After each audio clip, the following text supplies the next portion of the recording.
Bago sa saksi, bukod sa 6 na buwang suspensyon, posibleng sampahan din ang reklamong tax evasion si Bamban Tarlac Mayor Alice Guo. Muling iginit na alkalde, wala siyang kasalanan. Saksi, si Joseph Moro. May 24 nang ireklamo ng DILG sa Ombudsman si Bamban Tarlac Mayor Alice Guo. Kaugnay ito ng pagkakasangkot sa umuning illegal na operasyon ng POGO sa kanyang lugar na niraid ng Presidential Anti-Organized Crime Commission o PAOC noong March 13. Sa utos ni Ombudsman Samuel Martires na pirmado noong May 31, pinatawan ng hanggang 6 na buwang suspensyon ng walang sweldo si Guo, pati si Municipal Officer Aidan Sigua at Business Permit and Licensing Officer Edwin Ocampo.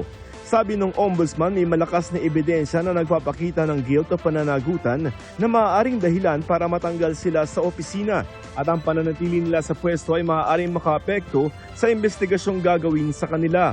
Immediately executory rin ang utos.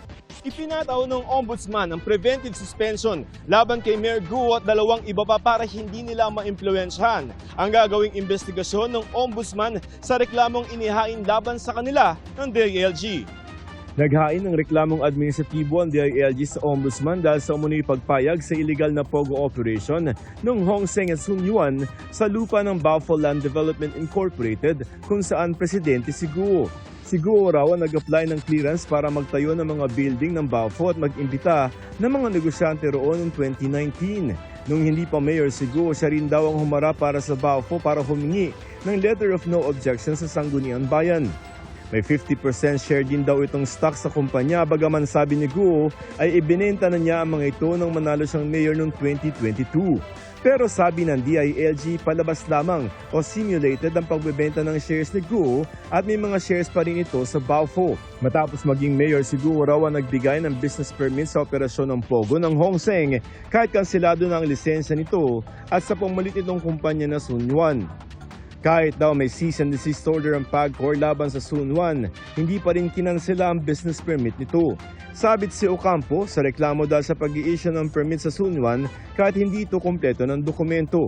Si Sigua naman ang pumirma ng bilhin ng Baofu ang lupa ni Guo. At dahil hindi nito inimbestigahan ang kapabayaan ng mga miyembro ng Sangguniang Bayan nang payagan nitong Sun Yuan na mag-operate.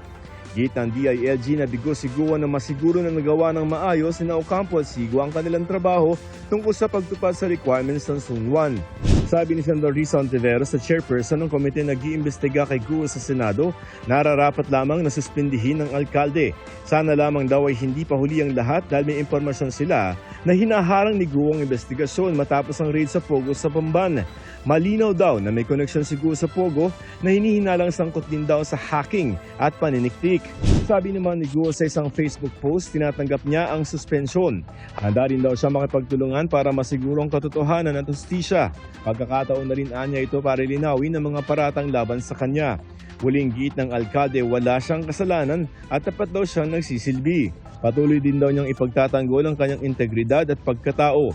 Sa hiwalay na pahayag, ginit ng abogado ni Guo na limitado ang papel ng LGU sa pamamahala gaya ng pagbibigay ng business permits. Binigyan din daw ni Guo na ang PAGCOR ang may otoridad sa mga POGO operation. Tumanggi naman magbigay ng pahayagang suspendido rin sa Ocampo habang sinusubukan ng GMA Integrated News na makuha ang panig ni Sigua. Bukod sa inihaing reklamo ng DILG, posible ring maharap sa tax evasion complaint si Guo at iba pang local official. Hinahanda na raw ito ng PAOC. Well, as far as we are concerned po, may mga nakita kami mga violations niya. Maaring sampahan din po namin siya ng mga violation ng security regulation po. Maging yung iba pa pong mga opisyales ng Hong Seng at saka ng Sun Yuan at Baofu. Para sa GMA Integrated News, ako si Joseph Morong, ang inyong saksi. Mga kapuso, sama-sama tayong maging saksi. Mag-subscribe sa GMA Integrated News sa YouTube at para sa mga kapuso abroad, samahan niyo kami sa GMA Pinoy TV at sa www.gmanews.tv.